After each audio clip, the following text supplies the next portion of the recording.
बिस्मिल्लाहिर्रहमानिर्रहीम, अस्सलाम वालेकुम। आप यूट्यूब चैनल देख रहे हो, मेरा नाम है अब्दुल रहमान। नाज़रीन, आज 27 मई है। पाकिस्तान की ताज़ा तरीन सूरत हाल के बारे में आपको बताएंगे। शहबाज शरीफ साहब जो हैं उन्होंने समरी के ऊपर साइन करके सदर आरिफ अलवी साहब को भिजवा दिया और ये जनरल अमजद शुएब साहब ने इंकशाफ किया। उनकी वीडियो भी आपके सामने रखेंगे और उन्होंने कहा कि जी सदर आरिफ अलवी साहब किसी भी टाइम जो है असम्बलियाँ तोड़ सकते हैं। ये खबर हारून रशीद साहब ने भी दी है और इसके ऊपर वो कायम है कि ये सारी जो इमरान खान साहब को यकीन दहानियाँ करवाई गई हैं, उसके बाद इमरान खान साहब ने जो है धरना देने से मना किया और कहा कि जी अवाम जो है वापस चले जाए। अगर 6 दिन तक इलेक्शन की कॉल नहीं दी जाती तो हम दोबारा वापस आएँगे। आज इसको लेकर जो है इमरान खान साहब ने प्रेस कॉन्फ्रेंस भी की। उन्होंने वहाँ कुछ सवालात के जवाब भी दिए और ये जो एक नैरेटिव बनाया जा रहा था मीडिया के ऊपर कि इमरान खान साहब ने यू टर्न ले लिया और इमरान खान साहब जो हैं वो अपनी आवाम को धोखा देकर चले गए और इमरान खान साहब जो हैं वो उनको ट्रैप कर लिया गया है। तो इस तरह की ये जो एक बयानिया बनाया जा रहा था, ख़ास तौर पे नून लीग के मीडिया सेल की तरफ से और जो नून लीग के हमायती सहाफ़ी हैं जिनमें बड़े-बड़े नाम हैं, उन लोगों ने ये बयानिया बनाया कि इमरान खान साहब यू टर्न के माहिर हैं, उन्होंने आवाम को जो है यू टर्न के ऊपर लगा दिया। तो उसके ऊपर आज इमरान खान साहब ने बड़ा हार्श किस्म का जो है वो रद्द-ए-अमल दिया। उन्होंने क्या कहा है वो भी बताएँगे। इसके साथ-साथ इम्पोर्टेड जो गवर्नमेंट है उन्होंने सेनेट में बिल पर पास करवा लिए हैं जिसमें ओवरसीज़ पाकिस्तानियों को वोट का हक भी छीन लिया गया है और जो ईवीएम के ज़रिए इलेक्शन करवाना था और उसमें तरमीम की गई थी। आज ये दोनों कानून जो है उनको रिवर्स कर दिया गया है और जो फेडरल गवर्नमेंट है उन्होंने कल रात से पेट्रोल की प्राइसेस भी बढ़ा दी हैं और जो इलेक्ट्रिसिटी की बिल हैं उसमें भी यूनिट की जो है प्राइसेस ₹7 के करीब जो हैं बढ़ा दी गई हैं।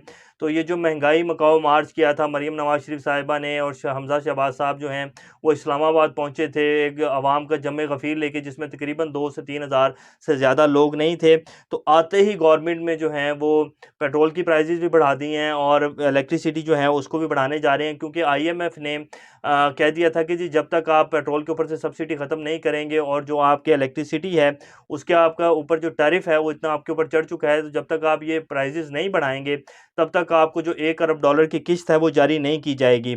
और इसी वजह से शहबाज शरीफ साहब डर रहे थे और कह रहे उनका ये प्लान था कि ये सब कुछ जो है हमें ना करना पड़े और ये जो सिक्योरिटी मांगी जा रही थी कि हम ये फैसले तब लेंगे जब तक हमें ज़मानत नहीं दी जाएगी कि ये सवा साल जो पूरा पड़ा है इससे पहले आपकी हुकूमत नहीं गिरेगी।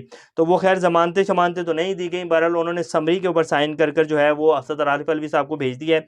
ये सारी अपडेट्स आज आपको देंगे। इससे पहले अगर आप लोगों ने चैनल को सब्सक्राइब नहीं किया तो रेड बटन को प्रेस कर लें और बेल आइकॉन को प्रेस कर लें ताकि लेटेस्ट अपडेट्स आप लोगों को मिलते रहें और ये जो हमारा ताल्लुक है ऐसे ही जुड़ा रहे। सबसे पहले आपको अमजद शुएब साहब की एक वीडियो है वो दिखा देते हैं कि उन्होंने क्या कहा है। अभी अभी ये इत्तला मिली मुख्तलिफ ज़राए से कि शहबाज शरीफ साहब ने असम्बलियों को तहलील करने की समरी बना के उन पर दस्तखत कर दिया और चूँकि ये सदर ममलिकत के अहकामात पे असम्बलियाँ तहलील होंगी तो समरी जो है वो सदर ममलिकत को भिजवा दी गई।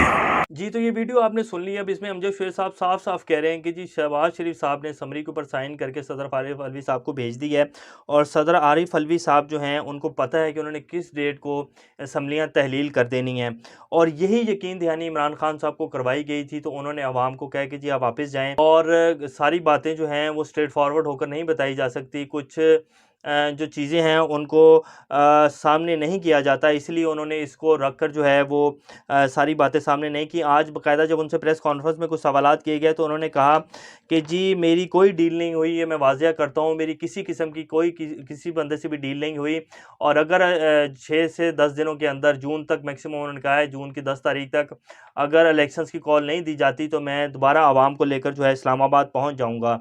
ये आज उन्होंने बाकायदा इस बात की जितने भी एक सोशल मीडिया के ऊपर और जो नून लीग का सोशल मीडिया सेल है वो बाकायदा एक बयानिया बना रहे थे और वो कह रहे थे कि जी इमरान खान साहब ने यू टर्न ले लिया। तो उन्होंने इस बात की तरदीद कर दी। उन्होंने कहा ऐसा कुछ नहीं है, अगर ये इलेक्शन की डेट नहीं देते तो आप सब लोगों के सामने आ जाएगा कि मैं क्या करने जा रहा हूँ और मैं दोबारा आवाम को जो है लेकर पहुँच जाऊँगा इस्लामाबाद।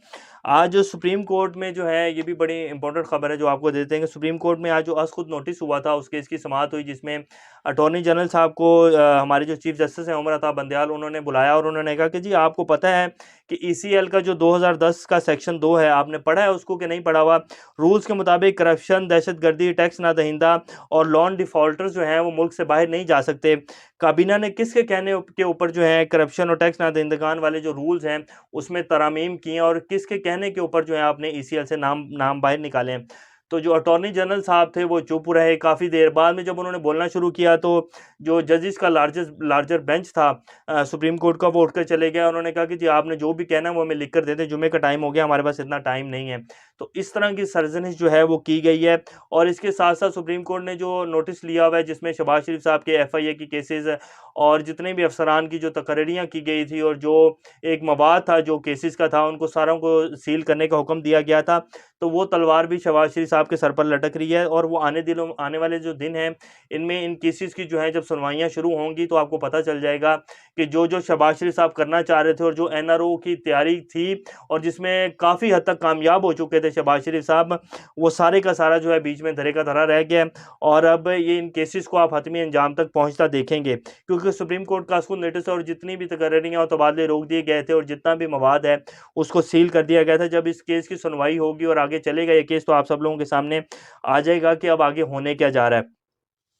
अब हम बात कर लेते हैं कि ये जो सेनेट में बिल पास करवाए गए हैं, ओवरसीज़ पाकिस्तानियों से वोट का जो हक छीनने की कोशिश की गई है। इम्पोर्टेड गवर्नमेंट के जो वज़ीर कानून साहब हैं उन्होंने आके इसकी तरदीद तो की। उन्होंने कहा कि नहीं जी अभी तक ये बिल जो है हमने पास नहीं करवाया सेनेट से, क्योंकि इनके ऊपर प्रेशर बहुत ज़्यादा आ रहा है। ओवरसीज़ जो पाकिस्तानी हैं वो सालाना $30 अरब जो है पाकिस्तान को भेजते हैं रेमिटेंसेस की मद में, और अगर ये रेमिटेंसेस जो है 50% भी कम हो जाएँ तो पाकिस्तान का सर्वाइव करना बहुत मुश्किल हो जाएगा। और इसी को देखते हुए और इमरान खान साहब ने उसके बाद जैसे ही कहा कि जी अगर ये ओवरसीज़ पाकिस्तानियों से वोट का हक छीनते हैं तो हम सुप्रीम कोर्ट में इस मामले को लेकर जाएंगे।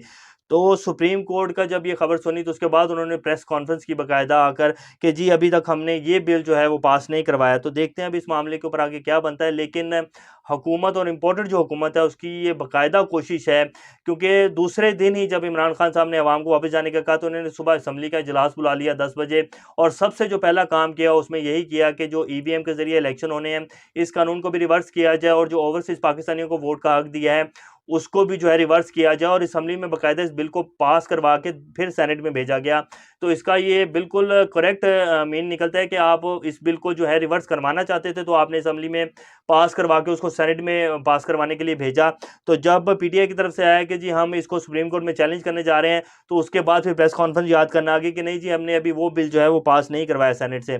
तो देखते हैं इसके ऊपर आने वाले दिनों में क्या बनेगा। लेकिन आपको इसके साथ साथ एक लास्ट खबर देते हैं कि इलेक्शन जो हैं वो अक्टूबर में हो रहे हैं।